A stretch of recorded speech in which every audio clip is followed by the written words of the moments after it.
Black Swan Event and the dumbest bill in America. This is Mark Fisher with Mark and the Millennials. And the Millennial joining me today, of course, is Christopher Hopkins, our producer. This podcast is called A Black Swan Event.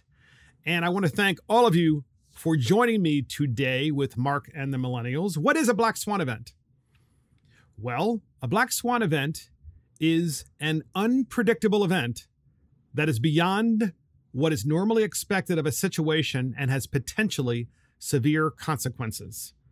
Black Swan events are characterized by their extreme rarity, severe impact, and the widespread insistence they were quite obviously going to happen, but you don't realize that until later. In other words, in hindsight, you're like, well, yeah, I saw that coming, but not only now did I see it coming, I didn't see it in advance. Otherwise, I would have prepared for the Black Swan event.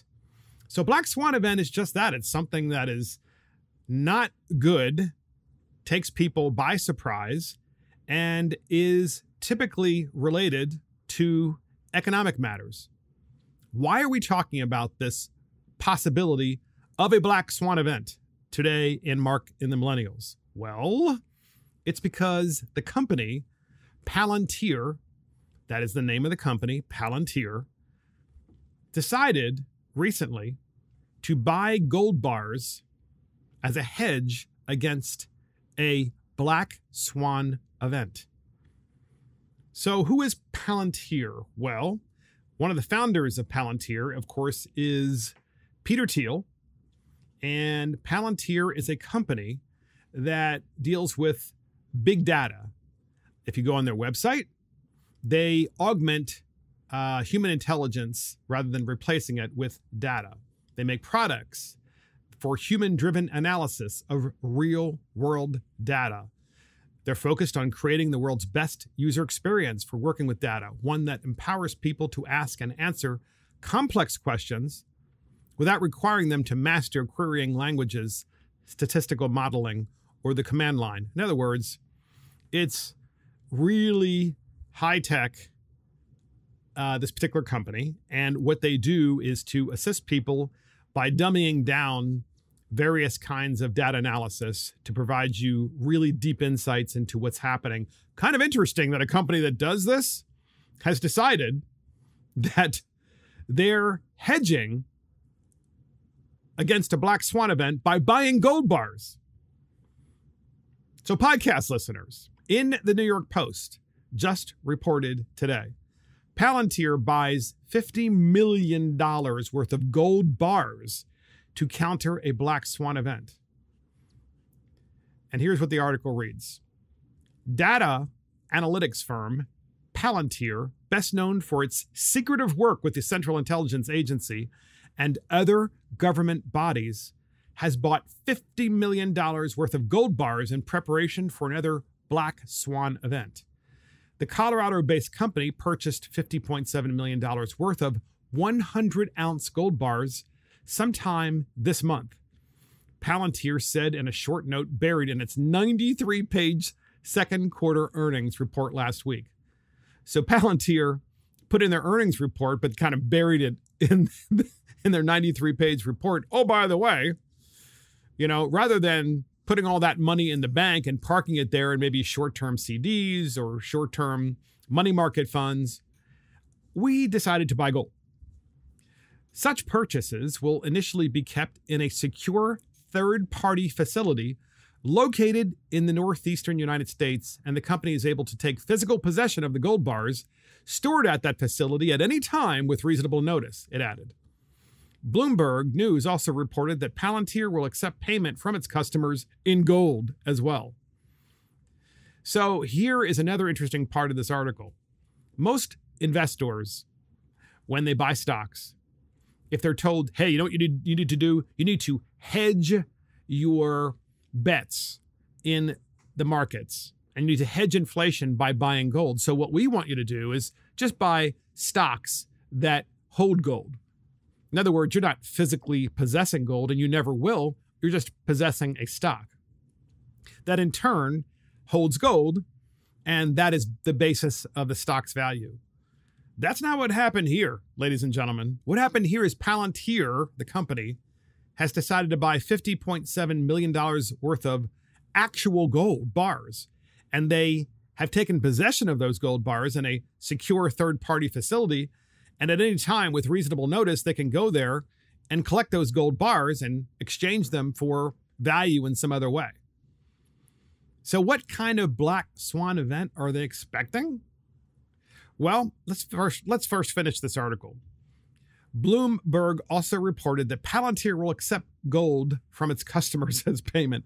The company previously announced that it would accept Bitcoin as a form of payment, though it hasn't said that it's invested in any Bitcoin yet, unlike some other companies, including Elon Musk's electric car firm Tesla. Shyam Sankar, Palantir's chief operating officer, a very bright guy, by the way, said in an interview with Bloomberg that the shift toward gold reflects more of a world view. Quote, "You have to be prepared for a future with more black swan events," he said, referring to major unexpected events that can have negative economic consequences. Investing in gold is seen as a way to hedge against negative events in the future, as well as inflation, as proponents see gold retaining its inherent value throughout any economic downturn. The price of an ounce of gold shot past $2,000. You know, an ounce of gold is just a tiny, tiny, tiny little bar, right? $2,000 for the first time, or, you know, a little coin. $2,000 for an ounce for the first time ever last year as concerns over COVID-19 spiked. But while some investors have recently voiced confidence in gold as inflation spiked in recent months, the price of the precious metal is actually down about 7% since January 1st. The purchase of gold bricks is just one of Palantir's unusual investment strategies.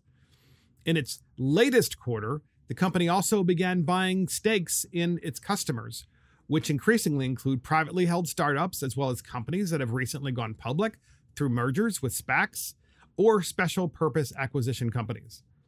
Shares of Palantir, which was co-founded by billionaire Peter Thiel and CEO Alex Karp, have fared much better.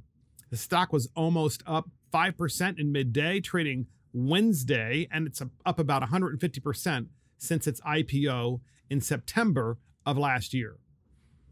Kind of interesting information to spread and to provide to you guys. Also in Bloomberg News and their technology sector, they're also reporting the same thing about Palantir, saying Palantir Technologies, Inc. said it's preparing for another black swan event by stockpiling gold bars.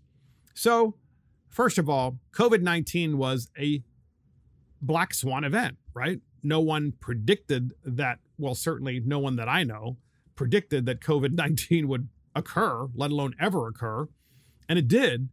And would you have predicted that the economy in the United States of America, the largest economy in the world, would have shut down? Would you have predicted that people would have been forced to stay home or highly encouraged to stay home? That's a black swan event. In other words, you literally have economic collapse around you. Because if you don't have people growing the food or packaging the food or shipping the food, you're going to have a shortage of what? Food. And when you have a shortage of food, you have hyperinflation of that food because there isn't enough of it. So in a capitalist market, naturally, you have increases in prices because that's the only way you can figure out how to solve the problem of a lack of supply. And then if you have a lack of confidence in the dollar, the American dollar, then maybe people would accept gold as payment because that would be a lot more reliable. Kind of interesting. So that was the most recent black swan event. We're kind of still living through that event because now we're being told the Delta variant is going to shut down the economy.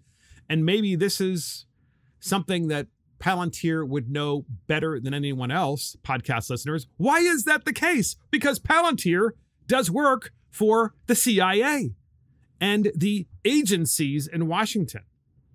So wouldn't they have direct information that the rest of us would not have? So when Palantir says they're buying gold bars as a hedge against a potential black swan event, you might want to listen. And it makes perfect sense because we just had one. And in my lifetime, I've never seen anything like that before, where an economy was shut down over COVID-19, and it should not have been shut down. Now we know that. If you ever read Peter Thiel, who's the founder, one of the founders of Palantir, read some of his books. He wrote a book called 0 to 1. And essentially the moral and the thesis, if you will, of his book, which is a business book, is don't follow the herd. Be an innovator, or at least follow the innovators. And so this guy is a big time innovator, and he's selling his product, very high technology product, something that's very different and probably not available in most other economies across the globe. And he's selling it to the CIA. And I don't know if he's selling it to the NSA, but I wouldn't be surprised if he's selling it to the NSA and perhaps to the Defense Department, the DIA, others, maybe. But when they say at Palantir that they're putting gold aside physically so that they can access it to pay for things, because they don't believe, and by the way, this is by extension, I think what they're saying, they don't believe in the American dollar retaining its value, or alternatively, they are expecting inflation to spike again. And I think that's perfectly reasonable to expect that, because have all of you been to the grocery store recently, or to the gas station recently, or tried to buy a car recently, whether it's a new car or a used car? You know what you find out?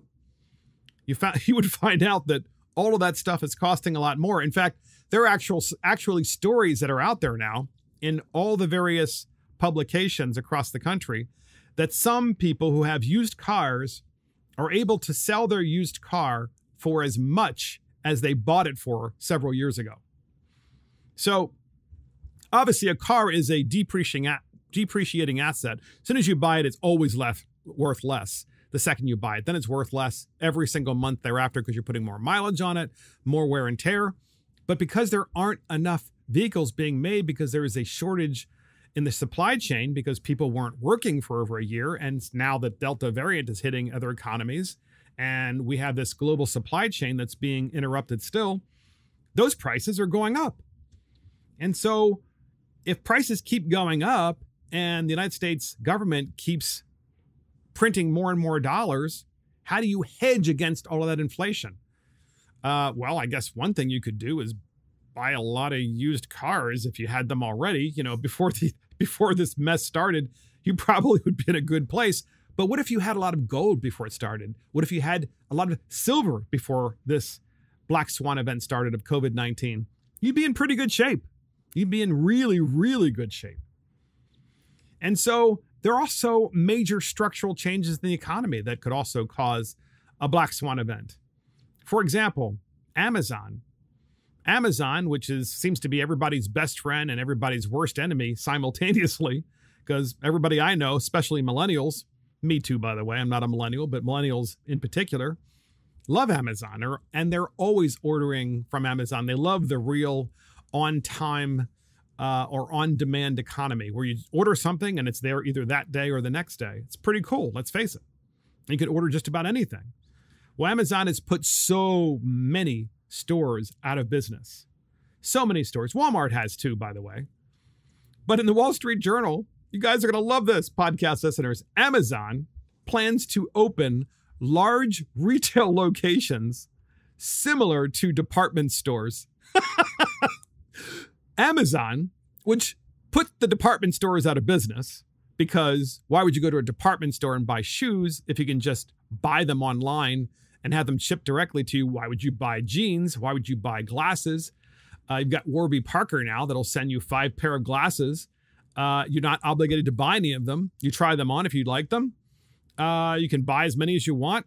You send them back and you send the prescription online back to them. And then they make them and send them to you. You don't have to show up at a mall at Lens Crafters, right? So the malls have just been gutted by Amazon. The department stores have been gutted by Amazon. And now Amazon plans to open department stores. So they put the department stores out of business and now they're opening them. So the online shopping pioneer, according to the Wall Street Journal, wants a larger retail presence to sell clothing and household items and facilitate exchanges. I mean, my wife just bought a brand new coffee maker. I mean, our coffee maker was like getting pretty gross. And you know how that happens? You make enough coffee in them over a period of years. You're just like, ugh, I don't even want to open this thing. It just doesn't, no matter how much water you use, it still looks like the coffee in the coffee maker. Well, that's what the way ours looked. So she ordered one online. I mean, why would you go to a mall and buy one? Why would you even go to Walmart, physically and buy one, or wherever, Sam's Club, wherever? You would just go online and buy it and say, well, this is the one I had before. It worked really well, or this one looks like it's an upgrade. I'm going to buy that one. And it's cheaper anyway when you buy it online for the most part. And then they ship it to you and it's there the next day and problem solved. Well, Amazon is like, oh, no. We're going to create department stores so you can buy those household items at the department stores. And that way we can facilitate exchanges when you don't like something. And we can also sell you clothing as well. Unbelievable. Amazon plans to open several large physical retail locations in the US that will operate akin to department stores, a step to help the tech company extend its reach in sales of clothing, household items, electronics, and other areas, people familiar with the matter said. The plan to launch large stores will make a new expansion for the online shopping pioneer into bricks and mortar retail, an area Amazon has long disrupted. Well, Wall Street Journal, they didn't disrupt it, they've destroyed it. Some of the first Amazon department stores are expected to be located in Ohio and California, the people said. The new retail spaces will be around 30,000 square feet, smaller than most department stores, which typically occupy 100,000 square feet, and will offer items from top consumer brands. The Amazon stores will dwarf many of the company's other physical retail spaces and will have a footprint similar to scaled-down formats that Bloomingdale's Inc., Nordstrom Inc., and other department store chains have begun to open, the people said. It's unclear what brands Amazon will offer in the stores. Yeah, they'll probably offer the Amazon brands because when you buy from Amazon, Amazon has all of this data on what people buy. They know what is in demand and they know where it is in demand, literally down to the road and the zip code. So that obviously that's the stuff they're going to be putting into those department stores, the stuff that they're already selling online, a lot of. And then once Amazon decides what stuff people want, they then have a tendency of making that stuff themselves and outsourcing the manufacturing and just putting the Amazon name on it.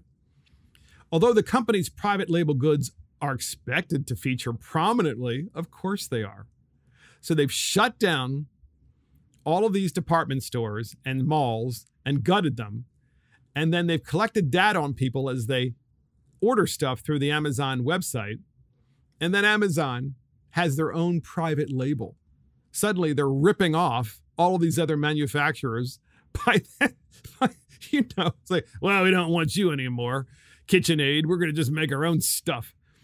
Amazon sells scores of products, including clothes, furniture, batteries, and electronic devices through many of its own labels. The plans aren't yet final and could change, these people said. So this is in the Wall Street Journal, and you can bet that Amazon has just, in my opinion, they've kind of shown their cards because Amazon is going to go head-to-head. They already are going head-to-head with Walmart because Walmart has thousands and thousands of stores. In addition, bricks and mortar stores. Amazon really doesn't have any to speak of. And then Walmart even has Sam's Club. Of course, they're really huge, big box brand. And Amazon needs these kinds of stores to be able to effectively create smaller distribution and exchange centers. Because if you're like me, and as much as you would like to buy pants online, ultimately, you kind of need to go somewhere and try them on first. And then once you realize, well, that's the pair that really fits me best, you kind of stick with that brand and you stick with that size and you just order different colors. At least that's what guys do. With women, and I don't want to generalize podcast listeners, so don't get upset with me, but I'll at least speak about my wife. She likes to go to the store. She's not going to buy clothing online. I mean, occasionally, but ultimately she enjoys the experience of going into a store. I don't know about millennials. Do millennial women, do they enjoy going into a store? I think probably most of the time, but also if it's easy to return, like I think sometimes they'll order and try it on, and then if like it's pretty easy to return and ship it back, you know. Exactly. Yeah. I mean, I think as a general principle, I feel like millennials are a lot more open to this idea. I mean, look, I order things all the time online, but I do agree that my wife, who also orders things all the time, it's mostly household goods. But when it comes to clothing, she likes to actually go into a store. So Amazon's onto something. I'm sure they figured this out. And of course, Walmart has too. But it seems like, isn't it boring in the United States of America when you have basically two retailers that are left? Like, so where are you guys going shopping? You know, the old days would be, I'm going into the mall. Oh, great. You know, that mall over there has like 500 stores and they're all different. Where are you going in modern America? Oh, I'm going to Walmart. Where are you going? I'm going to the Amazon store. How about the other stores? Well, they're all gone. They're all gone. They've all been closed because between Walmart and Amazon, they've literally run out of business. Every small business in America. And you probably aren't going to go there because you're going to want the best possible price. So that is, in my opinion, also kind of a Black Swan event, because we're talking about Black Swan events today, podcast listeners, in this podcast. And a Black Swan event is an unexpected event that happens unexpectedly, but then you kind of saw it coming and you realize that only in hindsight. And with Amazon, I think what we see is they're like taking over the world and taking over every aspect of retail. And one day we wake up and it's like, well, there used to be a few small stores left on Main Street, but now there's an Amazon department store and we can go there and buy everything and all the other stores are closed except for Walmart. So another Black Swan event, of course, with COVID-19 is that there is a chip shortage nationwide. Toyota, the car manufacturer, has to cut output because there is a chip shortage and it has finally caught up with Toyota. So the global semiconductor shortage as a result of COVID-19 has finally started to bite at Toyota Motor Corp, highlighting how a resurgence in COVID-19 infections from the Delta variant is now stifling chip manufacturing in Southeast Asia, worsening a parts crisis for car companies. The Japanese largest car maker said Thursday it was cutting production in the country by 40% in September because of a shortage of semiconductors, highlighting how the scarcity is hitting the best prepared companies. Because look, let's face it, Toyota makes fantastic cars. They last forever. They really, truly do. And Toyota is a very, very well-run company. And so when Toyota is running out of these semiconductor chips and other necessary chips in order to manufacture and assemble cars, because they're put inside, of course, cars, then you can bet there's a problem. And this is important because we need to be making these chips in the United States of America. We've made this argument before that why are we relying on Asia to make all of these chips? Why? Why do we outsource something that is so fundamental to our economy that it can shut it down if we can't get it? And we can't turn on a dime and just say, hey, guess what? We're going to be making chips tomorrow. You can't. It takes years and years to ramp up the production facilities necessary to build those chips and manufacture them in your country. And yet we outsourced it. And I think the American people would be perfectly happy to pay just a little more for their vehicle if they knew the chips were made in America and made by American labor. I mean, you would think, at least, except this is also a potential Black Swan event because, you know, what if tomorrow the Chinese decided to invade Taiwan?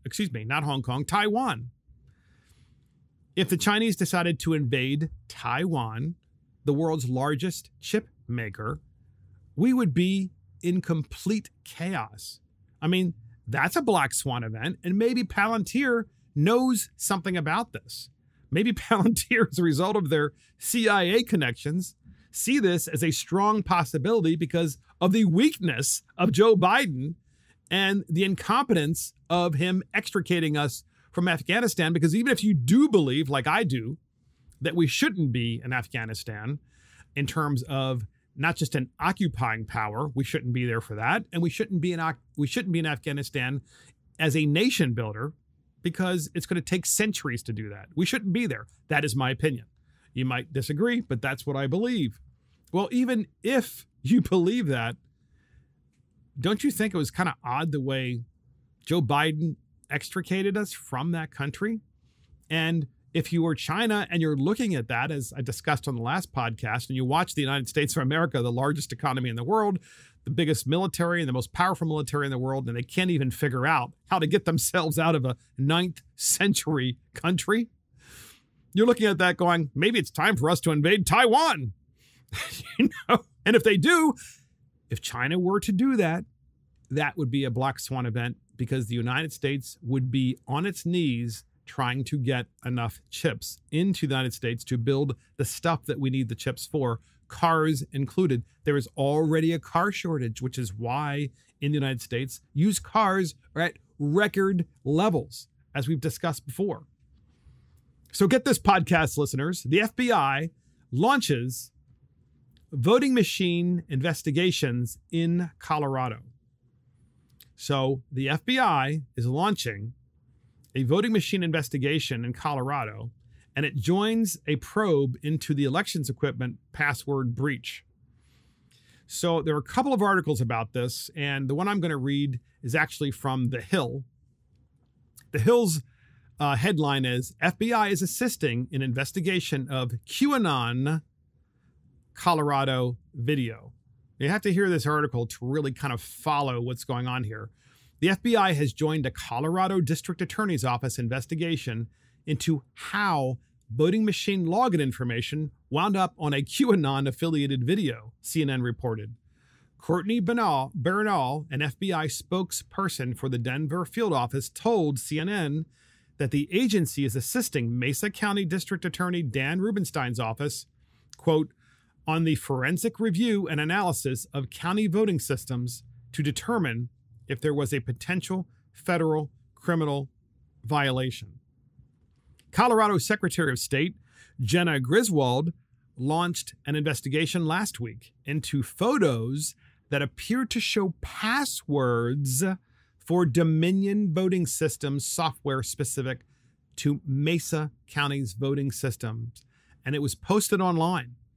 The photos were posted on a QAnon-affiliated Telegram channel, as well as on a conservative blog. Dominion told The Hill newspaper that the company is also fully cooperating with the authorities on this matter. Griswold blamed Mesa County Clerk Tina Peters, accusing her of bringing a non-employee to a meeting where voting machine credentials were visible. The meeting in question was a trustee build described as a routine meeting between county and state officials to update voting machine software, CNN reports. I think this is troubling for the entire state of Colorado to have someone in a trusted position, literally trusted to protect democracy, allow this situation to occur, Griswold said last week. To be clear, Mesa County clerk and recorder allowed a security breach and, by all evidence at this point, assisted in it. A video posted on Telegram claimed that the individual who provided the login information was a Dominion employee. I want to repeat this. A video posted on Telegram claimed that the individual who provided the login information was a Dominion employee, the manufacturer of the voting machines. Dominion told CNN that the individual was no longer employed at the company. So, folks, more information about the Dominion voting machines, and this is from The Hill. We're not talking about some out there newspaper that may not have a great reputation, maybe right sometimes, or really has an axe to grind. This is The Hill newspaper. It's a legitimate newspaper, and it's certainly worth looking into. And what it does is it raises all these question marks. It sure does. And we've said this 100 times, and so have so many others. It just makes you wonder. Also, in the Patriot Journal, they have also reported the same thing. And then in the AP, Associated Press, FBI joins criminal probe in Colorado. Voting equipment breach. There's a voting equipment breach. And then in the Wall Street Journal, they have an opinion article from the editorial board, the entire editorial board of the Wall Street Journal. A fix for Atlanta's voting problems. A Fulton County probe could end in a state takeover or reform. As Georgia probes Fulton County's election, the best response from partisans would be to take a deep breath. This is about accountability for a long record of mistakes. It isn't about President Trump's specious fraud claims, and it isn't a threat to democracy. This is according to the editorial board of the Wall Street Journal.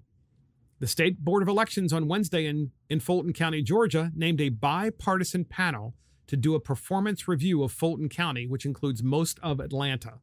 The process could eventually lead, under Georgia's new voting law, to a suspension of Fulton's Board of Elections. Democrats say the exercise is a GOP plot to disenfranchise Atlanta. But the law specifies a long, detailed process. First comes the performance review.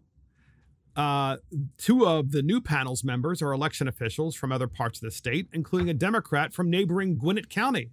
The third is Ryan Germany, the general counsel for the Secretary of State, best known nationally for rejecting Mr. Trump's fraud claims on that infamous taped phone call. The law says the review panel must issue a report with evaluations, judgments, and recommendations. The state elections board may then investigate and hold hearings. Suspension finally comes only if Fulton board is found to have repeatedly violated election rules and regulations or demonstrated nonfeasance, malfeasance, or gross negligence. So what I find interesting about this op-ed is Ryan Germany, the general counsel for the Secretary of State, who's best known for rejecting Donald Trump's fraud claims. He is one of the people that's looking into this. Well, if there wasn't a problem, then why did the General Assembly in Georgia and the governor of Georgia pass a new law, and then the governor signed the law that looks at places like Fulton County's mismanagement of the election system and maybe outright cheating, and maybe outright fraud and malfeasance? But why would that even be looked at if there wasn't a potential problem? So this is what I find interesting. We're finding out, and that's the purpose of this segment in the podcast, we're finding out all of this information. It's coming out little by little about all the areas that we were told where there were potential issues in the election, whether it be with Dominion machines, potentially, whether it be with cheating and malfeasance, potentially, in Fulton County, Georgia, and elsewhere. And now what we're finding out is there are detailed investigations by the FBI in Colorado and now by the state of Georgia in Fulton County, which is Atlanta, about whether or not there was cheating. And so if you talk to someone and they're really upset about the election and they're concerned about its integrity and they want voter ID or they want other kinds of changes, maybe it's time that you start reading a little bit. If you disagree with them, maybe it's time that you start reading a little bit and realizing that, fraud does occur. Case in point, in the Daily Wire, a city councilman and 5 others in California are charged with election fraud. Compton City Councilman Isaac Galvin and 5 others have been charged with election fraud. According to a press release from Los Angeles County District Attorney George Gascon issued Friday, Galvin and former Compton City Council candidate Jace Dawson allegedly worked together to help Galvin retain his District 2 seat. Galvin, who unsuccessfully ran for the California State Senate District 35 as a Democrat in 2016, won the city councilman spot in a tight election over challenger Andre Spicer by 1 vote. By 1 vote. Dawson is charged with trying to bribe a registrar employee on election night as the employee was counting ballots. Democrats, it's like the voting never stops, it even continues after the votes were cast, and even they go up to the, and I'm sure this was probably happening in Fulton County, Georgia, right? And Mesa County as well, probably. Quote, while we do not have all the details regarding the charges brought against Councilman Galvin, the city takes any charges of election fraud extremely seriously, said Compton Mayor Emma Sharif. Yeah, sure you do. Of course you do. And notice these things are always found out after the fact. After the fact. So in the National Pulse, a magazine I'll admit that I don't know a whole lot about, but I did look this up and it is so. I did confirm it. Top anti-audit Democrats. So the top Democrats in America who are congressmen and congresswomen, they don't like these audits that the Trump people are putting together across the country. They're very much against them. They're very vocal against them. And they're elected Democrats. They all happen to take trips to China, which were sponsored by the Communist Party and influencers. So here's what it says. New Deal leaders, a network of progressive state and local officials, including those suppressing audits of the 2020 election. So it actually is state and federal officials, by the way. It's not just federal officials. Has collaborated extensively with a Chinese Communist Party-backed influence group seeking to neutralize opposition to the regime, the National Pulse has revealed. Alumni of the program include Joe Biden's Secretary of Transportation, Pete Buttigieg, and failed Georgia gubernatorial candidate Stacey Abrams, no surprise there. Among the current chairs of the coalition, which identifies, cultivates, and provides policy support to a network of 175 rising state and local Democrats, is Delaware Senator Chris Coons, dubbed the Biden Whisperer and a power player. So it's like the Biden sniffer. Among the president's inner circle by Politico. New Deal leaders include several high-profile Democrat leaders involved in the suppression of the 2020 election audits, such as Pennsylvania Attorney General Josh Shapiro, Michigan's Secretary of State Jocelyn Benson, and former Maricopa County Recorder Adrian Fontes. All three officials spoke at the group's 2021 annual leaders conference. So the article continues and documents the fact that all these individuals were sponsored by, guess what? This particular Chinese influence group. And they did so willingly. Obviously, no one made them do this. And just so happens that the same group of elected officials at the state and federal level are all Democrats, and they are vigorously working against the audits that are occurring by Donald Trump. Why would you be afraid of audits? Why would you, I mean, of course, I'm afraid of an IRS audit. Who isn't? But why would you be afraid of public audits of books and of voting machines and of votes and of ballots cast and so forth? What is the fear? What are you really afraid of? Why would you fight against that? What possibly could be the motivation? And why on earth would you take a trip sponsored by and paid for by, the communist government of China, ultimately? Doesn't that look a little suspicious? And doesn't that just raise even more concerns? And why do you think America is so divided when they see these things? You got Democrats who are cheating, clearly. You have Democrats who don't want transparency after the fact. If they had transparency and we found out that everything was fine, everybody would be good, but they don't even want transparency. No transparency, none. No voter ID, none of that stuff. It's just not allowed. So get this, podcast listeners. Biden's approval rating is sinking. Biden's approval rating is sinking. His average approval falls below 50% for the first time as president. For the first time. So this is in the Daily Caller. President Joe Biden's average approval rating has dipped below 50% for the first time since taking office.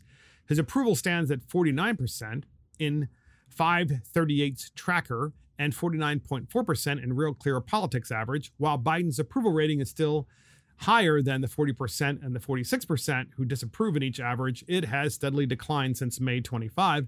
I'm sure it's really bad now, especially after people watch all the images of what's happening in Afghanistan, because this particular poll was taken right before that. And I can only imagine that this poll was taken based on, of course, the Delta variant. People are like, oh my gosh, he must not be doing a good job, because he ran on the idea that Donald Trump wasn't doing a good job managing COVID-19. And now we have the Delta variant, and we're starting all over again. So now we have the sudden fall of the Afghan government and the Taliban returning to power. I can only imagine where he would be now in the polls. And when you're upside down as a candidate, it means it's means you're not going to win if you run for re-election, at least at that snapshot in time. And it usually means it's worse than the poll numbers. I know this is something I know a lot about. If you run against an incumbent, especially, and the incumbent is upside down, that is to say, more people oppose the incumbent than support them in a poll, you can rest assured it's actually worse than that, and you're going to take them out. So that's the way things look today. And so we have to add to that the Babylon Bee. Of course, before we go there, is Joe sinking in the WSJ, Wall Street Journal? There's a great op-ed on that as well. We're not going to read it, but it's worth reading. And in the Babylon Bee, Biden assures, here's the title. Biden assures everyone that while the Taliban now has American tanks, rocket launchers, and machine guns, they haven't gotten any AR-15s. So here's what the Babylon Bee wrote. Washington, D.C. President Biden has received some criticism for how the exit was handled in Afghanistan. One problem is that Americans fled so quickly that numerous military weapons have now ended up in the hands of the Taliban. Biden held a press conference to assure the public that it's not all as bad as it seems. Yes, quote, yes, the Taliban has now gotten tanks from us, Biden told the press. They also got some Humvees and lots of explosives. But don't worry, they did not get any AR-15s. The AR-15, which stands for AR-15 Rifle 15, is the deadliest weapon known to man, capable of such terrible actions as cocking and bullet firing. Scientists theorize that if the Taliban got one, they would become unstoppable, destroying the entire solar system, including Uranus. This is the Babylon Bee, not me.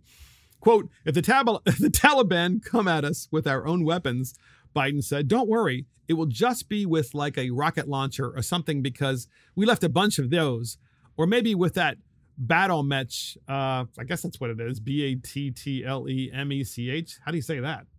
Battle mech, maybe? Battle mech? I'm even not sure what that is. With Gatling guns for arms that we accidentally forgot about and left in a warehouse in Kabul. But it won't be with an AR-15. If I thought they had those, I would have already fled to Mexico. There was a scare, though, when pictures surfaced of the Taliban holding what looked like a lot like AR-15s, but military sources identified the guns as M16s, which are much different. Way to go, Babylon Bee. Never a dull moment with them. I mean, it's pretty awesome, actually.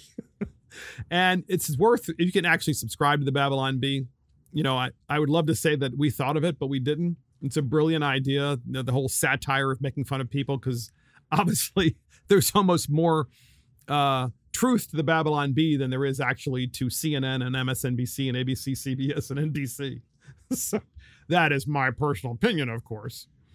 So next up, podcast listeners, we have the dumbest bill in America. Do we have a lead up, Mr. Producer? Here it is.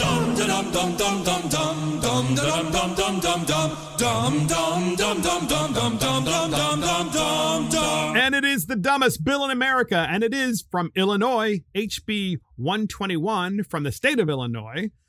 It makes illegal immigrants a protected class. I want to repeat that. This bill makes being an illegal immigrant a protected class. So as you know, in America, we have all different kinds of protected classes, things you just can't discriminate against, right? You can't discriminate against someone's religion.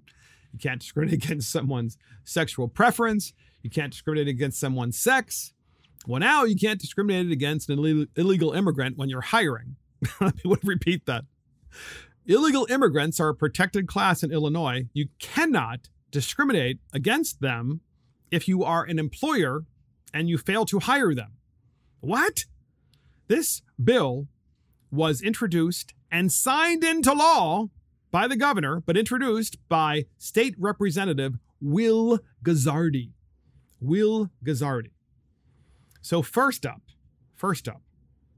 I have to read to you a little bit about good old Will Guzzardi. And let's see if we can find this. Well, first, before we do that, let's read from the bill. So this is Representative Will Guzzardi, HB 121, and the bill says, be it enacted by the people of the state of Illinois, represented in the General Assembly. And it talks about all the protected classes, that the protected classes are race, color, religion, sex, national origin. These are all existing protected classes, mind you. Ancestry, age, order of protection, status, marital status, physical or mental disability, military status, sexual orientation, pregnancy, or unfavorable discharge from military service in connection with employment, real estate transactions, access to financial credit, and the availability of public accommodations. And they've added to it, freedom from discrimination based on work authorization status employment to prevent discrimination based on the specific status or term of status that accompanies a legal work authorization.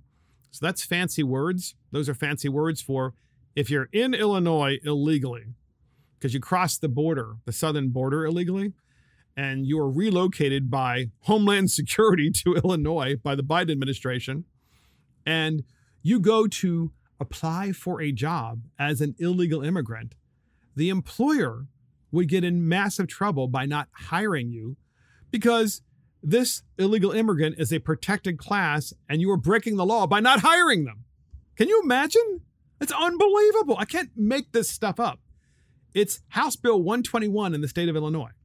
It says work authorization status. This is how they define it. Quote, work authorization status means the status of being a person born outside of the United States and not a United States citizen who is authorized by the federal government to work in the United States. Oh, yeah, right. Right. They're not authorized.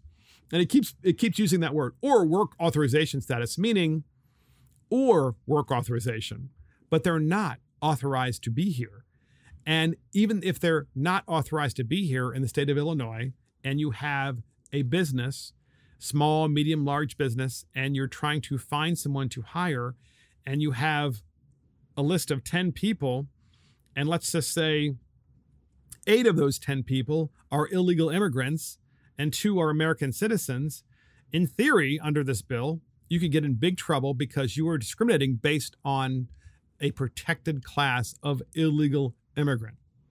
So it goes on to say, for any employer to request for purposes of satisfying the requirements of this section, as now or hereafter amended, more or different documents than are required under this section, or to refuse to honor documents tendered. So in other words, you can't ask for documents from the illegal immigrants to determine whether or not they are legally here or not as a basis of not hiring them.